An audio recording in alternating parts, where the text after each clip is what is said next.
যদি মোদিকে 2024-এ ক্ষমতা থেকে সরানো না যায়, তাহলে ভারতবর্ষের বুকে যে সংবিধান আছে, যে গণতান্ত্রিক ব্যবস্থাটা আছে, যে যুক্তরাষ্ট্রীয় কাঠামোটা আছে, সেগুলো সব সম্পূর্ণরূপে ধ্বংস হয়ে যাবে। কারণ আজকে মোদিরা ভোটে জেতার জন্য দুটো জিনিস করে।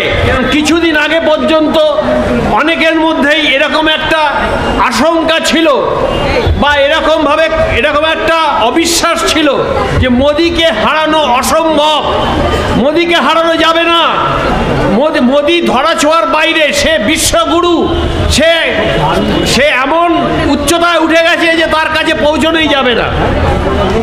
এটার কারণ 2019 সালে তখন সবাই ভেবেছিল যে নোটবন্দি হওয়ার পর যে মানুষের যে প্রচণ্ড রকম হেনস্থা হলো বা আচমকা হঠাৎ করে মধ্যরাতে জিএসটি নিয়ে এলো, তার ফলে ছোট ছোট ব্যবসায়ীরা যারা নাকি মানে তারা বুঝতে পারলো না, হতচকিত হয়ে গেল, তারা কি করবে, কি হবে, তাদের ব্যবসা সামলাবে কিভাবে, মাসে মানে এরকম 10টা 20টা করে রিপোর্ট তৈরি করবে না, তারা ব্যবসা করবে। তাদের তো আর অত পয়সা নেই যে তারা কর্মচারী রেখে তাদের ব্যবসা সামলাবে।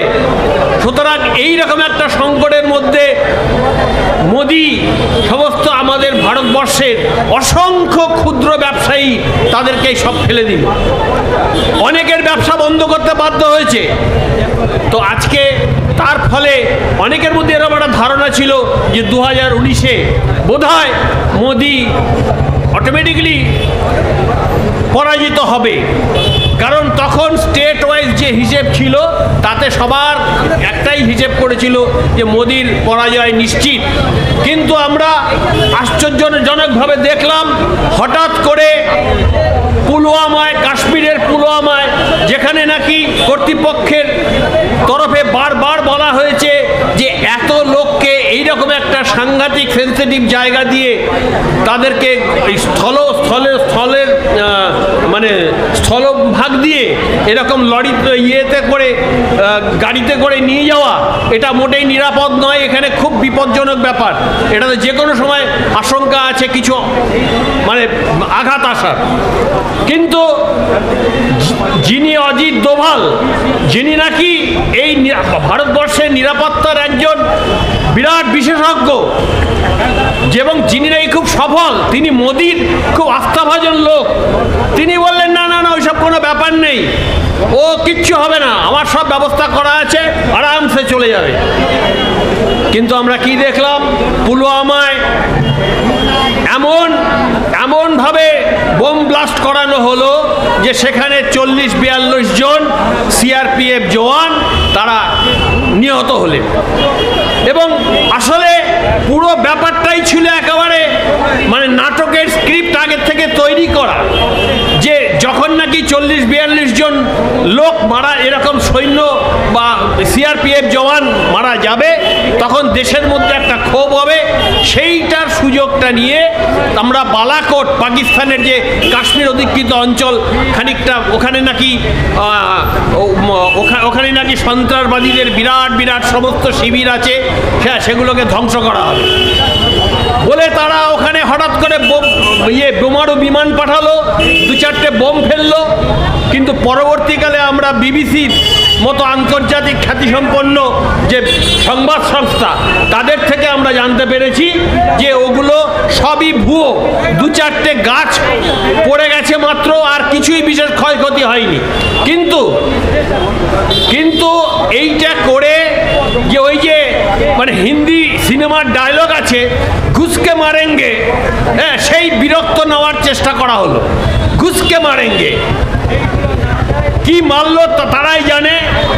কিন্তু যাই হোক, এইটা করার ফলে একটা মানুষের মধ্যে এমন একটা মানে তারা প্রচার চালালো যে পুরো ভোট চিত্রটাকে পাল্টে দিতে পারলো তারা, এবং আমরা দেখলাম মোদি অনায়াসেই জিতে গেল।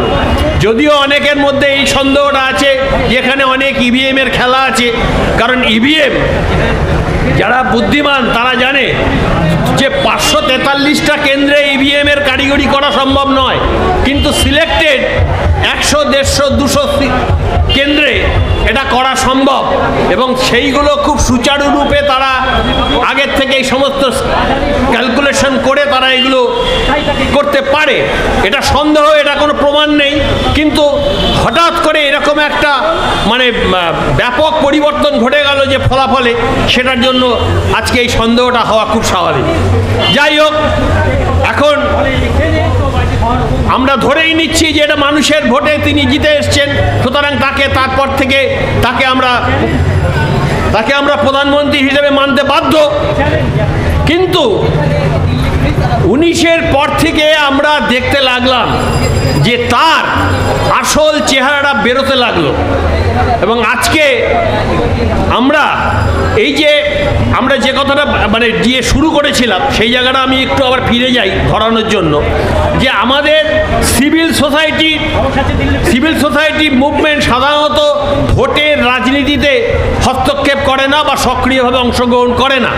কিন্তু এখন দেশের যা পরিস্থিতি দাঁড়িয়েছে সেখানে আমরা মনে করি যে যদি মোদিকে 2024-এ ক্ষমতা থেকে সরানো না যায়, তাহলে ভারতবর্ষের বুকে যে সংবিধান আছে, যে গণতান্ত্রিক ব্যবস্থাটা আছে, যে যুক্তরাষ্ট্রীয় কাঠামোটা আছে, সেগুলো সব সম্পূর্ণরূপে ধ্বংস হয়ে যাবে। কারণ আজকে মোদিরা ভোটে জেতার জন্য দুটো জিনিস করে, একটা হচ্ছে আম্বানির মতো ব্যবসায়ী তাদেরকে মদত দেয় এবং তাদেরকে কোটি কোটি টাকা, কোটি মানে কি সে তার কোনো হিসেব নেই। আপনারা তো নিশ্চয়ই জানেন যে হঠাৎ করে এরকম শোনা গেছিল যে বিশ্বের যে সবচেয়ে ধনী তালিকায় তাতে আদানি নাকি হঠাৎ করে 2 নম্বর না 3 নম্বরে চলে গেছিল। ওটা বুঝুন এবার তার কত সম্পত্তি তিনি আয় করেছিলেন এবং সেটা কিভাবে সম্ভব হলো একমাত্র এই মোদির মদতে। কারণ 2014-র আগে আমরা কিন্তু আদানির নাম শুনিনি, আমরা আম্বানির নামটা জানতাম কিন্তু আদানির নামটা জানতাম না। কিন্তু যখন নাকি 2014-তে মোদি শপথ গ্রহণ করলো, তখন দেখা গেল তিনি ইন্ডিয়ান এয়ারলাইন্সের প্লেনে করে এলেন না, বা তিনি অন্য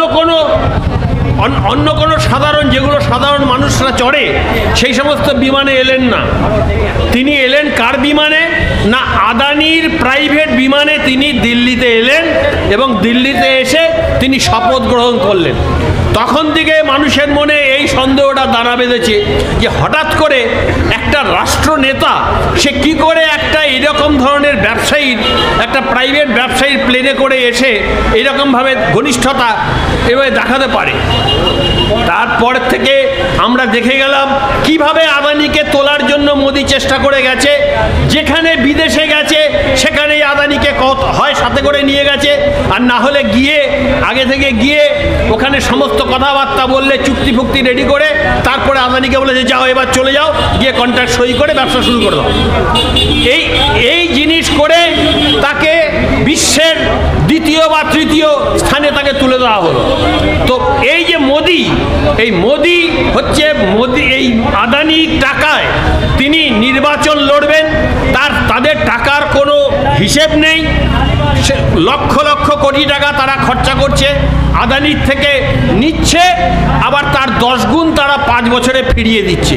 তার 10 গুণ যাতে নাকি 5 বছরে বেশি রোজগার করতে পারে সেই ব্যবস্থাটা করে দিচ্ছে। সুতরাং আজকে এই যে এরকম একটা অবস্থা, আর্থিক যে একটা অসাম্য, আজকে যদি কেউ লক্ষ লক্ষ কোটি টাকা খরচা করে আর অন্য বিপক্ষে যে সমস্ত দলগুলো আছে তারা যদি নির্বাচন কমিশনের নির্ধারিত যে আর্থিক যে ব্যবস্থাটা আছে তার মধ্যেই তাদের কাজকর্ম করতে হয়, তাহলে বুঝতে পারছেন কি ডিসপ্যারিটি বা কি অসাম্যের মধ্যে দিয়ে অসম লড়াইটা লড়তে হয়। এবং সেইভাবেই আজকে এই লড়াইগুলো বিজেপি লড়ছে এবং জেতার চেষ্টা করছে। সর্বত্র অর্থের খেলা, আর একদিকে অর্থ, আরেকদিকে কি না ধর্মান্ধতা।